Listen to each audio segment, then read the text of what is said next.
because they're electrified, and if you stop up the hole and if you stuff it full of cloth, you won't get the feedback. Yeah. And stuff like that, man. We could talk about guitars. We could talk about guitars for a whole hour. It must be a guitar show. That's right.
Okay, enough of that.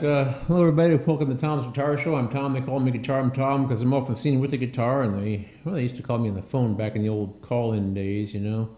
Ask me questions like, "Hey, man, what's your show about?" I say, "Well, that's about an hour. About guitar players, guitar playing, all things guitaristic." So, buzz is driving me crazy. So, this is what we're talking about. You can't call me now. We don't even use a phone anymore. We don't care. Nobody uses a phone anymore except for, like, you know, social media or something. You could tweet us, I suppose, but there's nobody here on standing by for the tweet, so I'll get around to it within the next week or so. Anyway, we're talking about guitar players, guitar playing, all things guitaristic. Things like how to play the guitar, what kind of guitar is right for you, the care and feeding of your guitar, things like that. Related topics like the guitarrón, the guitarras, sitars, lutes, uds, vihuelas, banjos, balicas, bazookies, bajos, sextos, you know, bandurias and bandolims and mandolins and, you know, I don't know. I said the banjos. Right. Okay, ukuleles and mandoras and trombomarines and trombones and ocarinas and accordions, pipe organs, piccolos, harmoniums, harmonicas, and harpsichords. Xylophones and zithers. That's right. Auto harps. Cymbalums. Yeah. Cymbalums. Yeah, what are those? Anyway, all I know is that's a percussion, but right? It's a mallet instrument. Kodai's Hariano suite has a lot of cymbal in it. A couple of bars. Is it like bell sounds or like metal sounds? Ding, ding, ding. Not real bell-like, but somewhere between bells and a marimba or something. Look it up. I just see it as one of the stops on an organ, you know, and you think, well, I don't know where that comes from. But yeah, when I think of the instrument that it's most comparable to, I'll shout it out. Okay. What's the one that's it's like a keyboard instrument, but instead of it has a xylophone in it instead of strings. It's like what is that called? The carillon? No, that's a bell thing. Oh man, we could spend a whole week trying to think of all the instruments we can't remember. Encyclopedia of instruments. What's that called? It's a thing. It's like a Celeste. A Celeste. Celeste, yeah. Yeah, No, it's not as bell-like as a Celeste. No. Okay. It's, Hmm. You want to come to a mic, Jim? I can probably hear him, but not very well. no, because then I'd have to say something. Okay, all I'd right. have to remember. All right, okay. Well, let's just suffice to say we're just in musical instruments and things. We could also talk about politics, world events, or yours or our personality problems here, but we're going to keep it clean. This is a family program. Okay. So evidently this is the monsoon season in eastern Iowa, so what I did today was I brought very little with me. I brought this guitar, which I'm well, Bob knows that I've had a little bit of a problem with what they call GAS, guitar acquisition syndrome. And the thing is that this was once, a few years ago, I was into a real reverend thing. You know, I could just, do whatever I could to get a hold of reverends, like any addict will. I didn't steal lawnmowers or something, but I mean, I paid things off. But a couple of weeks ago at my gig, I took a big fat hollow body guitar. And it was going to be kind of hot and everything. I didn't want to sweat on it, so I took another guitar, which was this one's sister. It was the one with the maple fingerboard, and it was kind of a tutti frutti sunburst. And I plugged that one in for a little while to take a respite from the great big fat hollow body, which was kind of what I'm doing these days for some reason. And I just could hardly play it because the other one was so good. When I was a cab driver a long time ago, I encountered an alcoholic who was in this deep throes of his need for alcohol, and I told him he could pick up a 6-pack at the convenience store. He said that wouldn't help. He needed a whiskey, and that's a terrible thing. I don't drink at all. I mean, coffee and water, but Nothing with alcohol. nothing. Yeah, it's not my issue, right? And all that kind of stuff. I got that all. And anything I ever did is done in smoking, drinking, and stuff, gambling, nothing of that stuff. But after you play this, so anyway, what I'm saying is this is the one I like slightly better, and I'm trying to think about how I feel about these, whether I should sell them to make room for more or not. So this is a Reverend Charger with I have 4 of these actually. One is called a flat rock, but it's exactly the same design, and it has the Revtron pickups on it, which is another guitar I was playing and I wasn't sure if I liked. I'm just sort of, I don't know, man. Maybe I'm getting past I have some reverends that I will want to play always. And the one that I almost brought tonight, I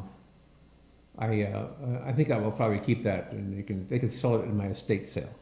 But these, I don't know, man. Sometimes I think about, acquiring the guitar is one thing, but moving past it and say, well, somebody else could have more fun with this. But anyway, and also I bought this because it's supposed to rain really heavily at any moment, and I don't know when I'm loading out of here. I wouldn't want to take one of my really fancy guitars. I mean, I'm not going to get it wet, but I mean, if something happened, I don't mind taking this one out because I like it, but I don't know. I'm not like. It's not one of the ones you're really attached to. Right, I'm not that attached to it, so. It's just the ravings of somebody with a severe guitar addiction. But if I were the guitar companies, I would be sending me T-shirts constantly. But I'll tell you, there's certain guitars, like I used to have Epiphone guitars, some of them, some interesting ones, and now I don't really want to play an Epiphone at all anymore. I look at them and there's some that look kind of good, but I've kind of passed all that. This shirt is not doing me. By the way, this is a shirt that I often use for pajamas, and it's clean. But anyway, and Ibanez is something I've gotten rid of all my Ibanez guitars, and there's one that I keep looking at. It's a jazz guitar, hollow body with one pickup, floating pickup at the end of the fingerboard. It's very red, and the thing is that every time I check for the weather online, I get what I call guitar porn along the side. And lately I've been very interested in D'Angelicos, and I have a couple of them, and I might get a couple more before the spasm is over. I hope it's only a couple more. Keep your cookies cleaned out, and you won't get quite so much of that. Yeah, I got to do that, yeah. But I don't do that sort of maintenance. So. But Anyway, so, but you know, another one that comes up quite a bit because I looked at it is this very red Ibanez hollow body, and I think, oh, I don't know. But maybe I've got enough guitars, so I think I could sell this one, maybe. I don't think that attitude will last long. Yeah, probably not. I know people try to quit smoking. So their system is, I'm going to smoke 2 packs of a brand of cigarettes I don't like today, and then I'll never smoke again. And then it doesn't work, you know. The other thing about smoking, if you want to quit smoking, is say, well, you quit smoking, you white knuckle your way through the first few days of withdrawal symptoms, and then you're at a party, and there's your friend, and you take a puff off of somebody else's cigarette. Next week, you're going to be smoking more than ever to make up for lost time. So, I learned this. I once quit smoking. I did it dozens of times. Yeah, right. There you go. Yeah, I paused quite a few times, but I actually quit in 1983 in August. Well, I guess I probably just passed an anniversary or something. Don't think about it much, do it anyway.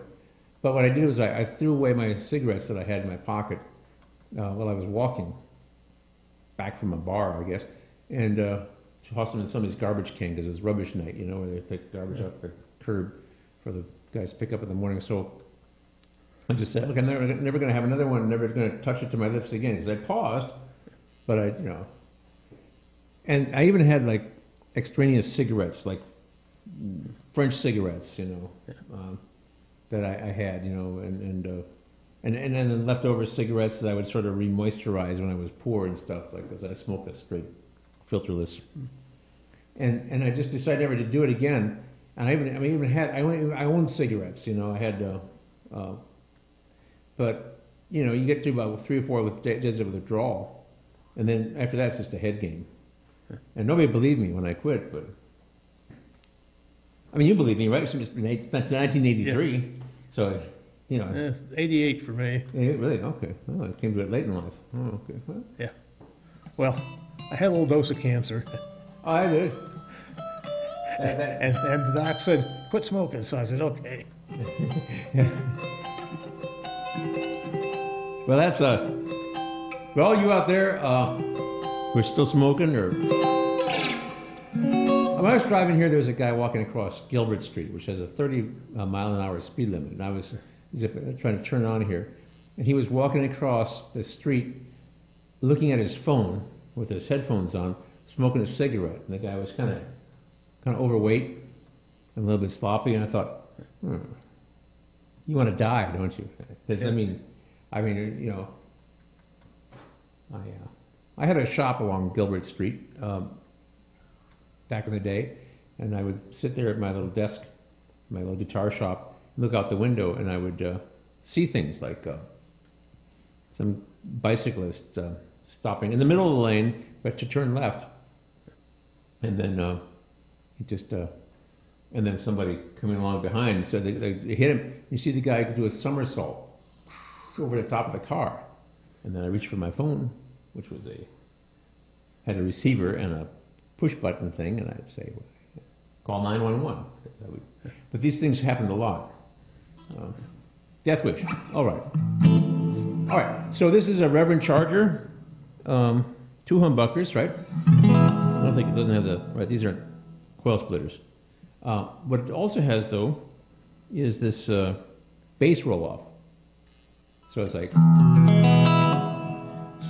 So what it does is most electric guitars have a tone knob like this.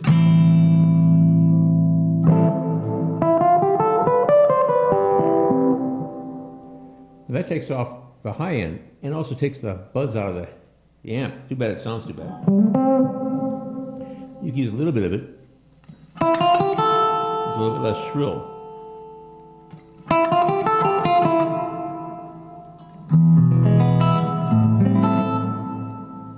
Doesn't sound too bad actually, but that's what it normally sounds like. It sounds like all the way, and about halfway it sounds like.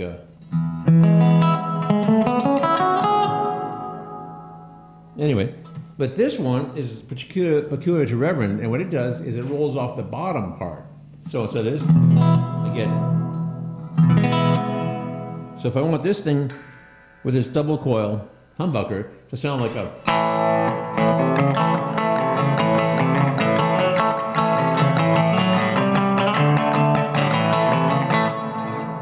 Telecaster, it does a pretty good job.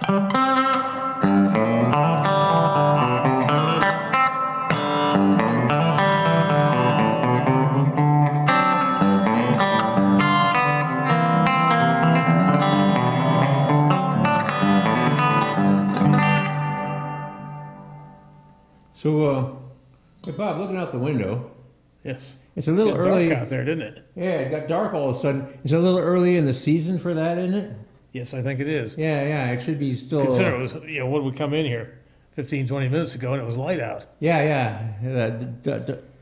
It looks like nighttime out there. Yeah. And I can see that some of the staffers are out there looking out the window.